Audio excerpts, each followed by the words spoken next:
In this celebratory year of 150 years of Loreto in Australia and Southeast Asia, we pause to reflect on the gift of Mother Gonzaga Barry's letters to her dearest children in the school magazine Eucalyptus Blossoms.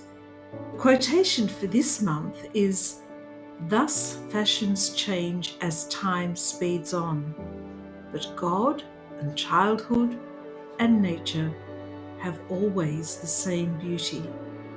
This rather lengthy and serious letter to her dearest children begins with a reminiscent ramble about May Day in Ireland.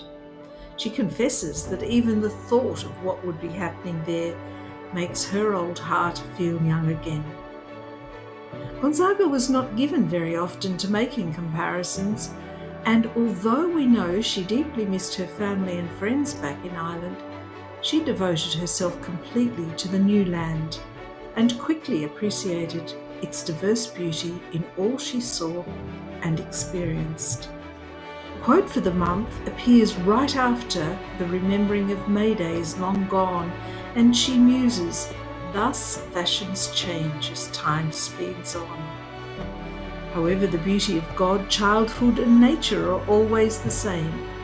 She perceives there to be no discernible change in the beauty occurring in any one of the three. We can wonder why. What is the secret to the beauty that each holds and captivates her to experience this as consolation? Might we find an answer in the next few words as she continues? The simple, innocent pleasures can give as much real joy as the most expensive and elaborate ones, and indeed more in the retrospect, for in these simple joys there lurks no aftertaste of bitterness. Is it that they are pure in their childlike simplicity? But then we find her addressing a desolation she's been experiencing. It reads as though she has encountered some disturbance in the behaviours of alumni from Ballarat and Portland.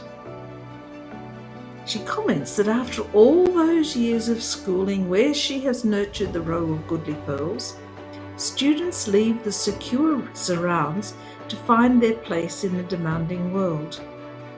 Then by the closing paragraph, she's comparing this simple innocence of the students to the school with some of the young adult behaviours she is seeing as careless contact with the world becomes their norm. Perhaps this challenge remains to this day and will always be with us. What might Gonzaga be getting at in this letter?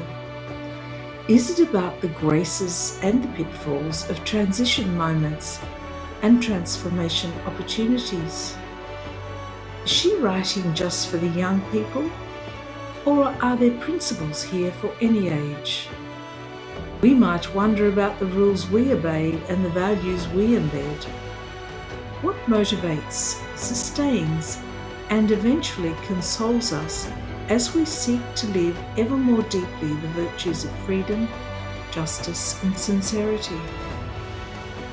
Perhaps there is an invitation for us too to reminisce, to find consolation and felicity in the memories we hold of encounters with God, the joys of childhood, and the colourful surprises of nature.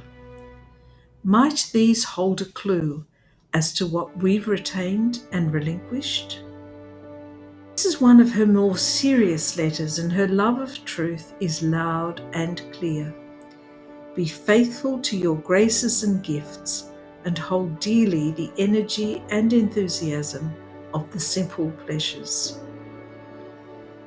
And in our world today, let us be mindful of the thousands who only know destruction and devastation in their young lives.